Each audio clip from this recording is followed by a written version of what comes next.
O Irã lançou ataques de drones do território contra o Estado de Israel. Estamos monitorando a ameaça no espaço aéreo. É uma ameaça que leva várias horas para alcançar o território do Estado israelense. O premier de Israel, Benjamin Netanyahu, tinha garantido antes do ataque que o país estava preparado para enfrentar um ataque direto do Irã, que ameaçava retaliar o recente bombardeio do consulado em Damasco.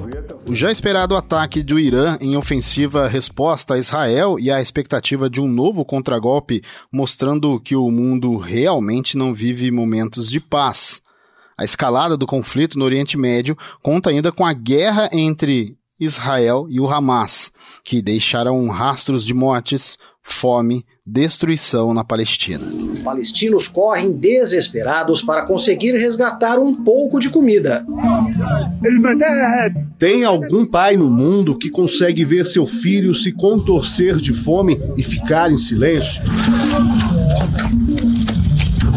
Por terra, Israel só tem permitido a entrada de caminhões pela fronteira com o Egito. Mas com multidões famintas, apenas migalhas chegam ao norte. Na Europa, a guerra entre a Rússia de Vladimir Putin e a Ucrânia de Zelensky continua, com ataques pontuais russos a ações midiáticas de Putin e completa aparência de isolamento. Na política, as guerras estão entre os temas levantados por Donald Trump e Joe Biden, que disputam eleições presidenciais norte-americanas no final deste ano. Trump, inclusive, faz ameaças de participação ativa nos conflitos internacionais. Mas e no Brasil? O presidente Luiz Inácio Lula da Silva acumula falas consideradas desastrosas sobre os combates bélicos na Europa e no Oriente Médio. Nesta semana, foi aconselhado por assessores internacionais e políticos a adotar uma distância segura do conflito entre Israel e Irã. A avaliação é de que no ano passado, ao tentar atuar como mediador nas guerras entre Ucrânia e Rússia, além do conflito entre Israel e Hamas, o presidente, mesmo com boa intenção, acabou criando um desgaste para a imagem do Brasil, o que foi explorado na política interna brasileira e ajudou a ampliar sua rejeição do eleitorado, principalmente entre os evangélicos, ao presidente petista. A proposta é de que as manifestações fiquem a cargo da diplomacia brasileira e que, caso seja questionado, Lula faça falas genéricas, como em defesa de um entendimento que evite uma guerra.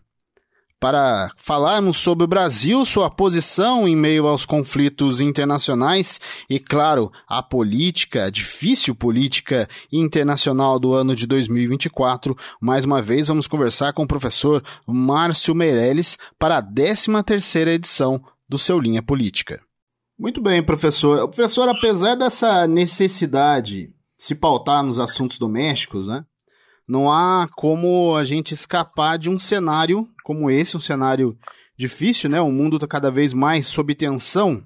E eu queria começar a nossa conversa sabendo, neste atual momento, né, da política internacional, em meio a guerras, conflitos bélicos, eleições vindo por aí, que a gente vai falar também do Brasil e as eleições dos Estados Unidos daqui a pouco, mas em meio a tudo isso, um primeiro momento, qual que é o papel do Brasil neste momento? Qual que é o papel do governo Lula neste momento com relação a essa política internacional? Bom, para a gente ter fazer uma reflexão sobre esse tema, Francisco, a gente precisa dar um passo atrás.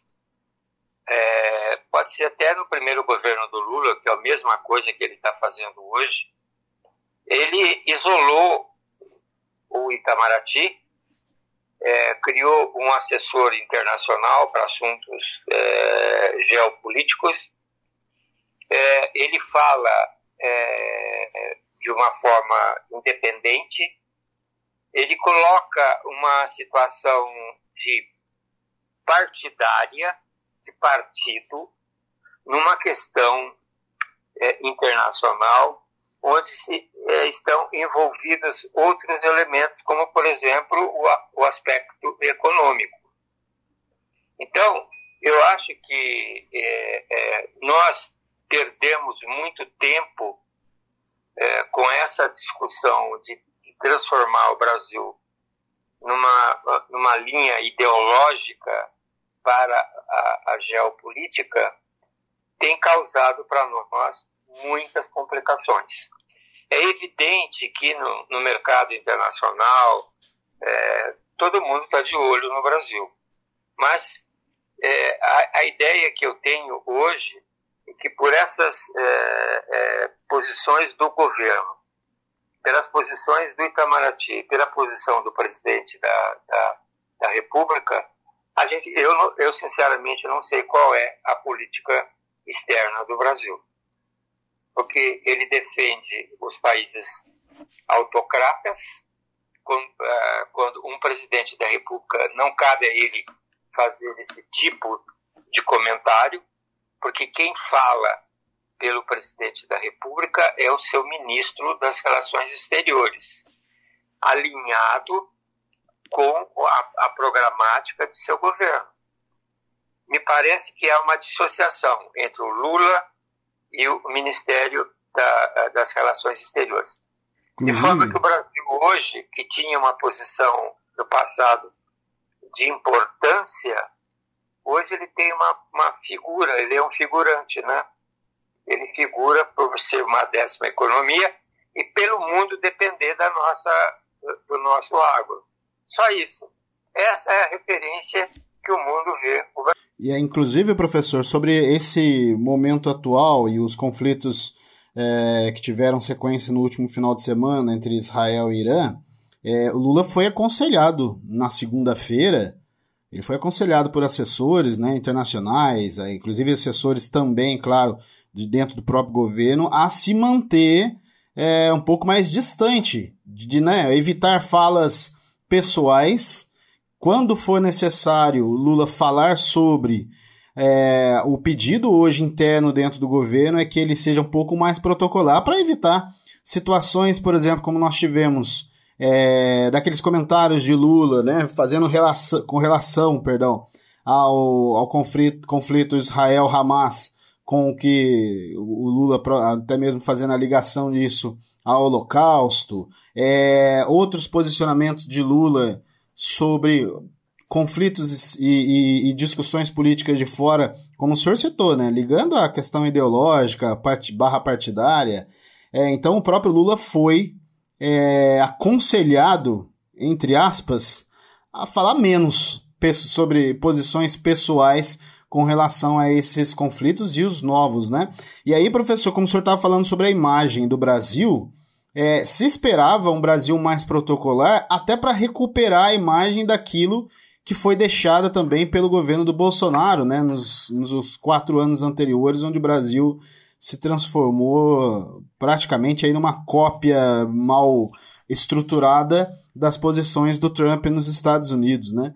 É muito complicado hoje para o Brasil trabalhar essa imagem, professor, principalmente num 2024 tão bélico quanto esse?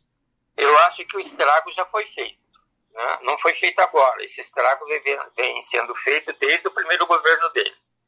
Essa questão dele criar uma dualidade em política externa, de ter um assessor. Lembra, o primeiro assessor era aquele Marco Antônio Garcia, agora o ex, né, ministro das Relações Exteriores, o Celso. Celso né? Amorim. Então, eu acho que o estrago ele já fez, né? A situação do mundo hoje é uma situação extremamente complexa, do qual o Brasil deveria não manter uma neutralidade, porque eu acho que na cabeça do Lula, ele acha que neutralidade é inferioridade. Neutralidade não é inferioridade. Neutralidade é você navegar, né, na onda, você não ofender, você não ter um partido. Porque, veja, o Lula faz um discurso nas Nações Unidas, que ele lê, é perfeito. Quando ele fala de improviso, é outra coisa. Então, o mundo percebe claramente que existe uma dualidade na política externa brasileira. Ou seja, não existe uma unidade. E o Brasil, que foi, né, modelo de relações exteriores. Veja, o Itamaraty formou no Brasil a importância do Brasil no consenso internacional. Nós fomos fundadores da ONU.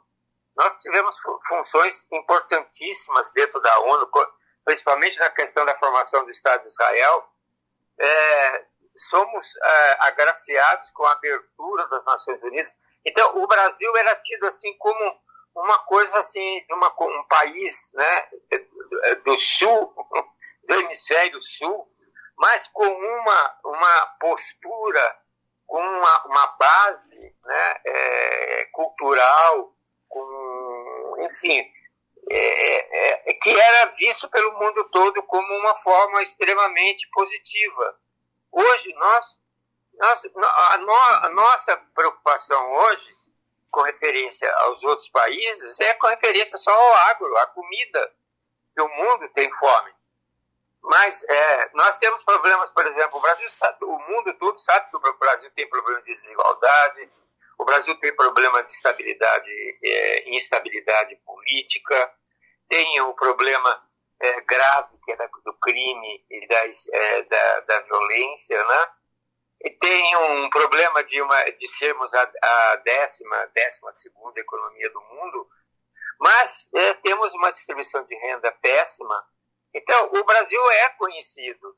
E se o presidente Lula deveria, de uma certa forma, não expor muito o Brasil perante as nações. Ou seja, ele se fixar na qualidade de um grande fornecedor de alimentos para o mundo e surfar na onda daquilo que é o mais interessante para o Brasil. O que ele ganha tomando partido de Israel? O que o Brasil ganha? O que o Brasil ganha tomando partido, né, como ele fez lá na guerra da Ucrânia? O que o Brasil ganha com isso? Ele talvez queira se projetar, mas isso interfere na imagem do Brasil.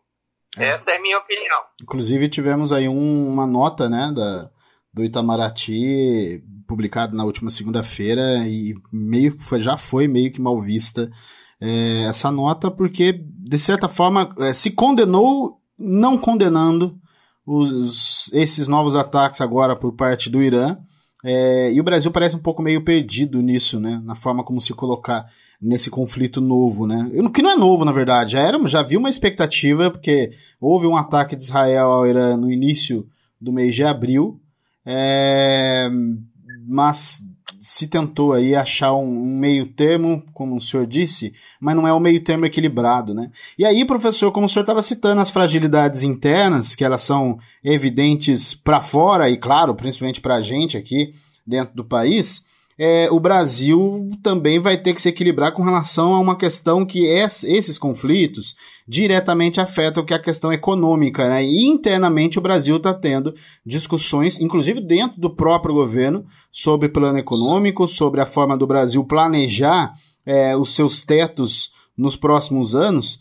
O Brasil está preparado para a possibilidade de uma nova crise mundial econômica com relação àquilo que pode dar fruto à escalada desse conflito no Oriente Médio? Não tem. Pois é. O Brasil não tem condições de suportar isso. E tudo indica que o ano de 24 vai ser um ano extremamente difícil. O presidente do Banco Central, numa reunião em Nova York ou em Washington, no exterior, ele já assinou sinal amarelo, que talvez a retirada dos juros, a diminuição da taxa Selic, não tenha a mesma velocidade com que ela vem vindo. Por quê? Porque o cenário internacional é extremamente complexo. O aumento do petróleo já é uma realidade, né? Então, e outra coisa, eu não sei o que passa na cabeça do Lula. Por exemplo, o fato de ele achar que nós somos a 12ª economia do mundo, nós podemos sentar-se à mesa. Fazemos parte do G20, nós fazemos parte do BRICS, ou seja, o Brasil tem uma certa presença internacional. Mas essa presença é extremamente frágil. Quando a gente fala que o Brasil é a 12ª economia do mundo, quando você faz a renda per capita, nós somos a 84ª posição de renda no mundo. Então, eles sabem disso. Nós temos, por exemplo, agora, recentemente, essa questão do déficit público não vai alcançar, porque as despesas estão aumentando cada vez mais e a receita aumentando cada vez mais. O país não vai crescer. O país, nos próximos 30 anos, não vai crescer. O país vai diminuir a população. Nós vamos ter problemas seríssimos pela frente. É possível, por exemplo, um país que demora 25 anos para fazer uma reforma previdenciária, faz uma reforma e agora chega-se à conclusão que a reforma precisa ser refeita. Está discutindo há 30 anos uma reforma da educação. Tudo isso, o mundo olha. O Lula acha que não olha. Olha sim, porque isso é a base do crescimento do país, de um país que não cresce. E eles se preocupam com isso. Por quê? Por causa do agronegócio. Porque eles ainda não criaram uma estrutura de substituição da nossa importação. E vão criar. E já estão criando no mundo. E aí tem um outro complicador também, professor, que a gente não pode encerrar o programa de hoje sem lembrar. Teremos eleições nos Estados Unidos. Serão eleições, claro, todas as eleições nos Estados Unidos, o mundo está de olho, mas essa com uma perspectiva alarmante, porque há uma grande possibilidade de Donald Trump voltar ao poder, mesmo com uma série de investigações, processos abertos, ele continua como favorito ao cargo, mesmo num breve acesso agora do grupo de Biden, né? Mas Trump continua sendo apontado aí como um dos grandes favoritos. E aí, professor, esse cenário, como o senhor estava citando agora, da política internacional, da exportação, pela primeira vez, o Lula, se a gente for parar para pensar, mesmo no começo do governo Lula, não era uma diferença tão grande, mas pela primeira vez o Lula pode ter um governo, pode governar o Brasil, com a possibilidade de um presidente norte-americano totalmente contrário à sua política, à sua forma de ver o mundo.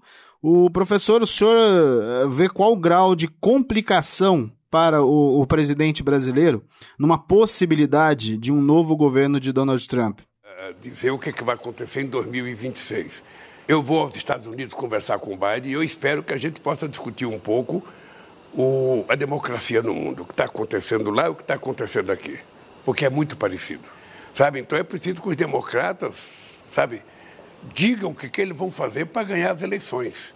Porque a gente não pode voltar à normalidade que o Trump criou nos Estados Unidos. Bom, o Trump ignorou o Brasil, né? Pois é. Porque o Brasil ignorou os Estados Unidos, a maior economia do mundo. O Brasil deixa de exportar para os Estados Unidos e exporta para Cuba, exporta para Venezuela, exporta para a África, né? A África a esquerda da África, né? A África esquerda, né? Então, esses países que não pagam, né, vai ser muito difícil para o Brasil com a vitória do Trump. Nós vamos ficar numa situação extremamente complexa. Porque ainda há rumores de que possa virar esse quadro lá. Mas o cenário com a vitória de Trump muda completamente e o Brasil será muito prejudicado. Muito bem, professor, mais uma vez agradecendo ao senhor, porque o programa, a gente teve um breve recesso na última semana, né, professor, mas aqui de volta e a gente poder discutir dessa vez não só a política brasileira, mas a política internacional, a influência do Brasil e a preocupação que a gente tem com o Brasil com relação a tudo que a gente tem visto aí na política internacional e e a forma como isso deve impactar o nosso dia a dia. Professor, muito obrigado, viu? Eu que agradeço, Francisco. Agora, eu acredito que o Brasil tem potencial para ser um importante ator global, mas ele precisa resolver seus desafios, né, Francisco? Muito bem, essa foi a edição número 13 do Linha Política. No programa de hoje você ouviu áudios do UOL, Band e G1. Ficamos por aqui. A apresentação e produção de Francisco Assis, participação e comentários de Márcio Meirelles, operação de áudio de Edson César, edição de Cassiane Ribeiro, design e Esos Henrique. Até a próxima semana.